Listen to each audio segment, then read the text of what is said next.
Hello, beautiful soul. Welcome to Softening into Momentum, Season 2. I'm Miki, and I'm so glad you're here.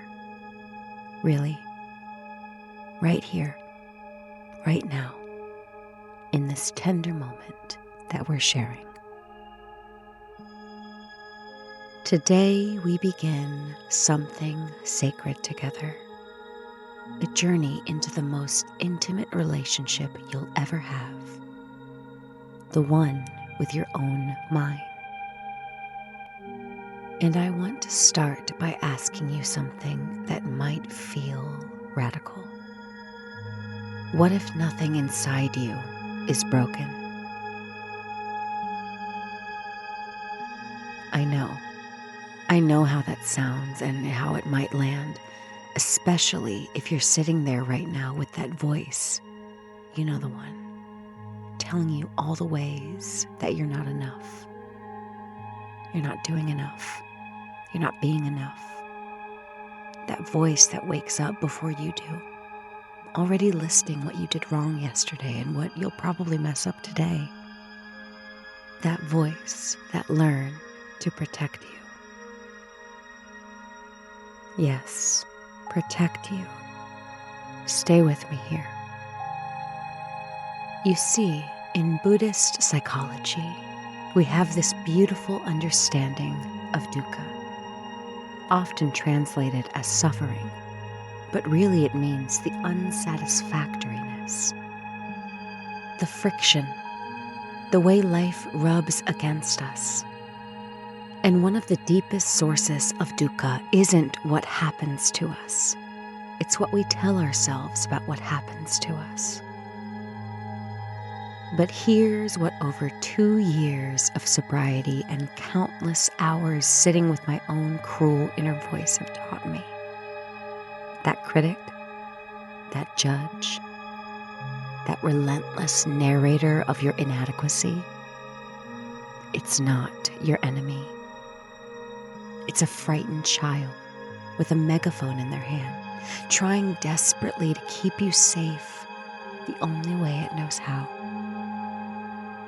I remember, this was maybe day 400 something of my sobriety. I was standing in my bathroom mirror, mascara running down my face, red eyes, because I just realized something. All those years when my inner voice was screaming at me about being a failure, about drinking too much, about not being the opera singer I was supposed to be.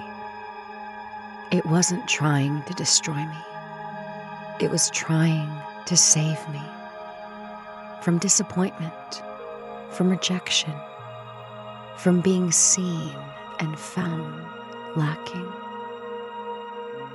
The voice had learned, maybe when I was 5, maybe when I was 15, maybe in those brutal audition rooms in Chicago, that if it could criticize me first, harder and meaner than anyone else ever could, then maybe, just maybe, I'd be prepared.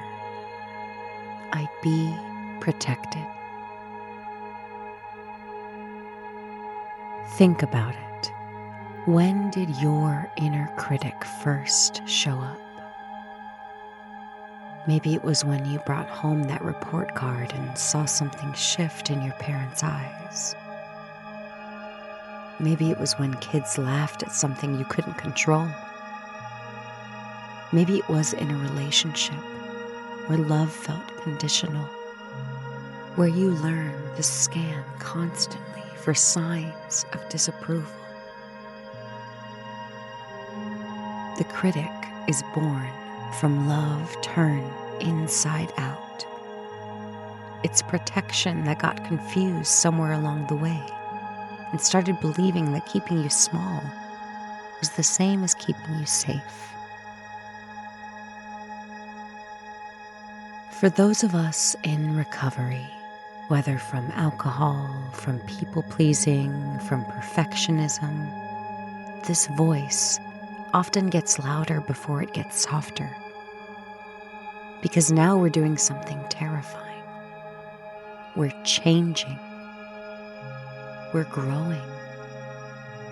We're becoming visible in our becoming. And that young protector inside, it's absolutely terrifying.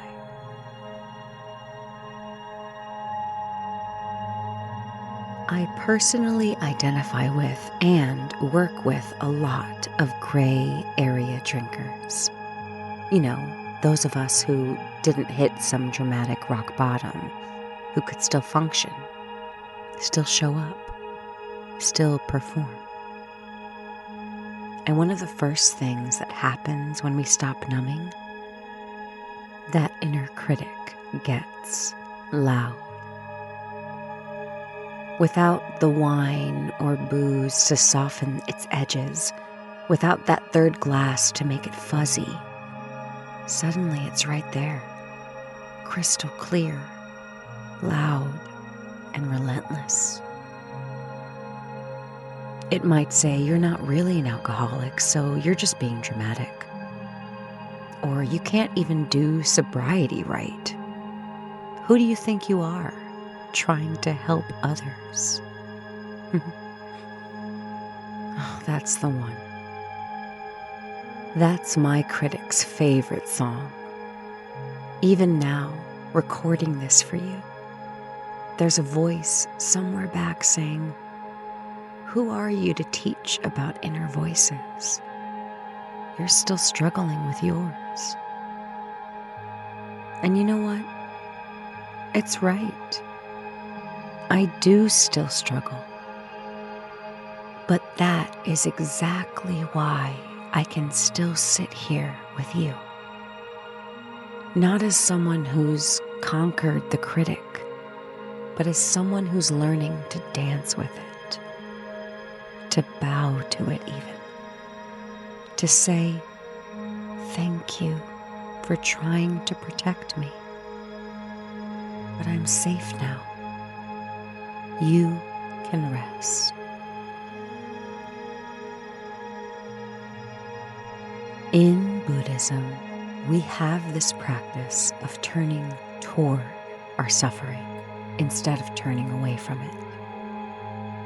Not to wallow, but to understand, to offer compassion, to see clearly.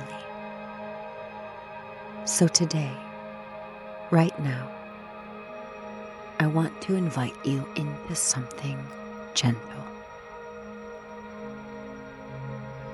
Find a comfortable position and take a breath with me. A real one. Let your shoulders drop.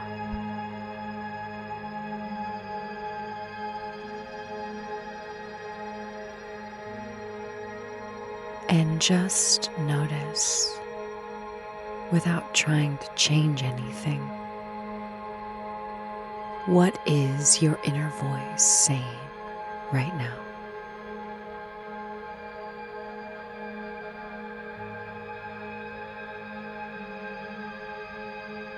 Maybe it's commenting on this podcast.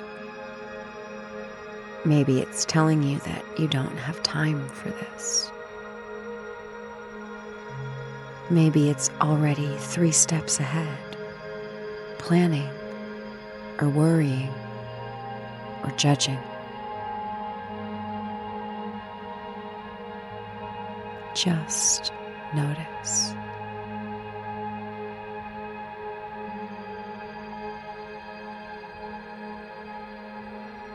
Like you're watching a cloud pass through the sky. Oh, there's the critic. There's the worrier. There's the controller.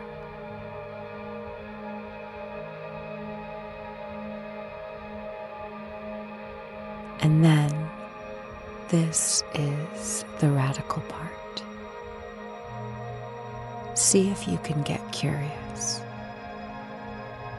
Just a little.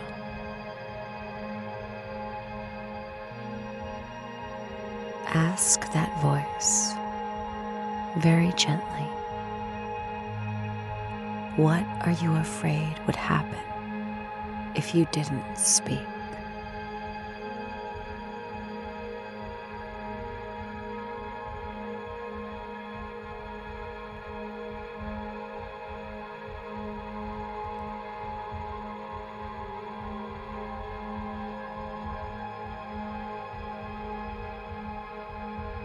Whatever comes up, it's okay.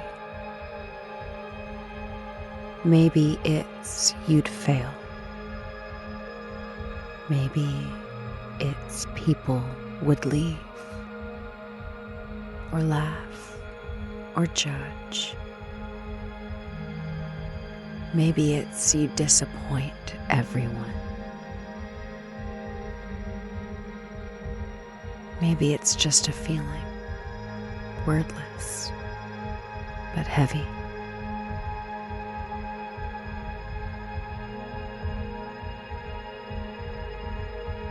That's the fear beneath the criticism. That's the wound that the voice is guarding.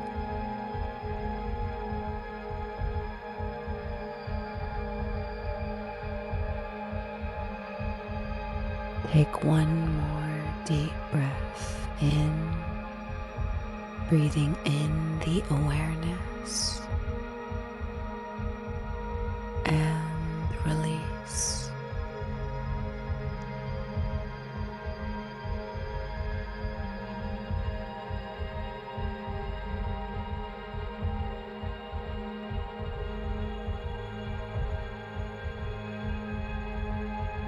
Here is what I know, sweet soul.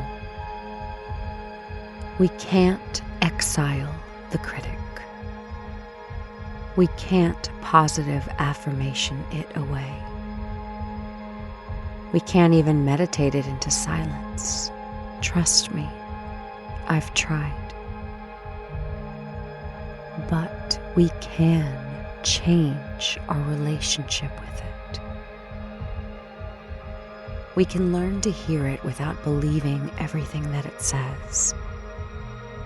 We can thank it for its service while gently taking back the wheel. We can meet it with the same compassion we'd offer a frightened child, because that's what it is.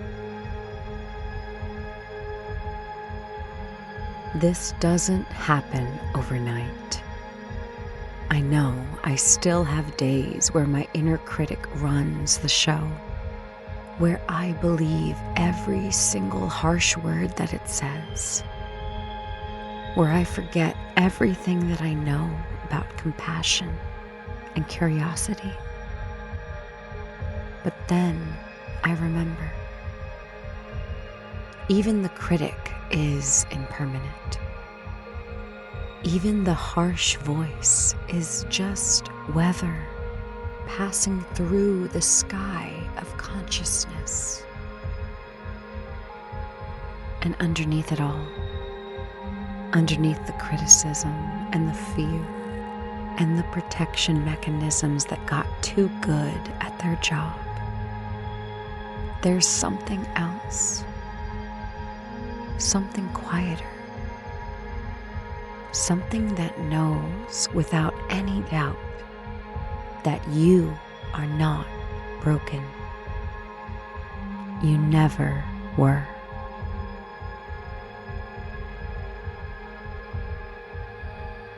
So, as we begin this journey together, these next 6 episodes of exploring how to transform the inner critic into an inner guardian, I want you to know something. You don't have to be good at this. You don't have to get it right. You don't even have to believe that it's possible yet. All you have to do is stay curious, to keep showing up, to practice meeting yourself, all of yourself, even the most difficult voices, with just a little more kindness than yesterday.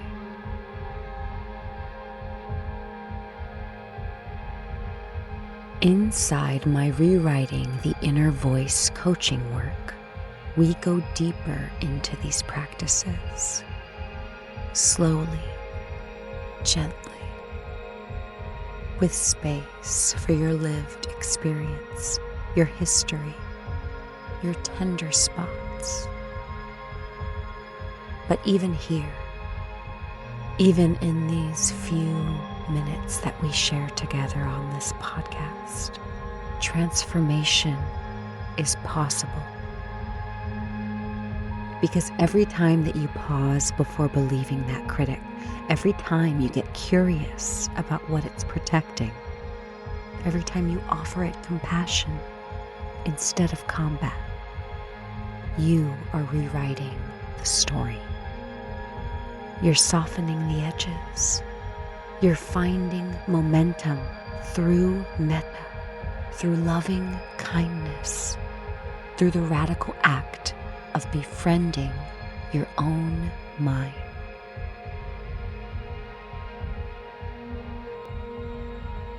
Before we close, let's try something together. Just a tiny practice that you can carry with you. The next time that you hear that critical voice, and you will, probably within the next hour, see if you can pause. Just pause.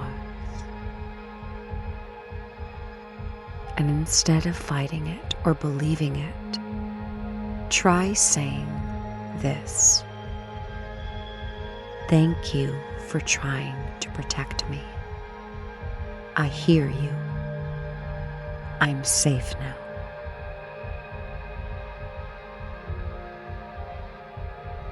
That's it. No fixing, no arguing, just acknowledgement. Just compassion for the part of you that learned to protect through criticism.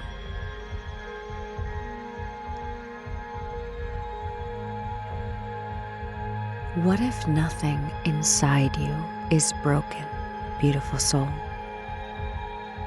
What if it's all just been trying to keep you safe, the only way it knew how? What if the voice you've been fighting is actually the voice that loves you the most, fiercely? It just never learned how to show it gently. We'll explore this more next time when we learn to meet the critic at the door, to listen without obeying it, to create space without suppression. Until then, may you meet every voice inside of you with curiosity. May you remember that protection doesn't have to hurt to be effective. And may you offer yourself just a little more kindness than you did yesterday. Remember, momentum doesn't require perfection. It only requires presence. And you showing up here today exactly as you are, that's enough. That's more than enough. That's everything.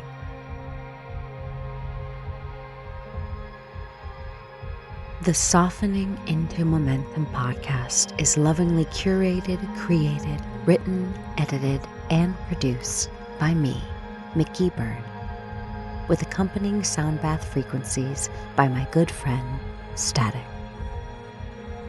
If you would like to dive further into his incredible musical work, please go to YouTube at Static is Noise.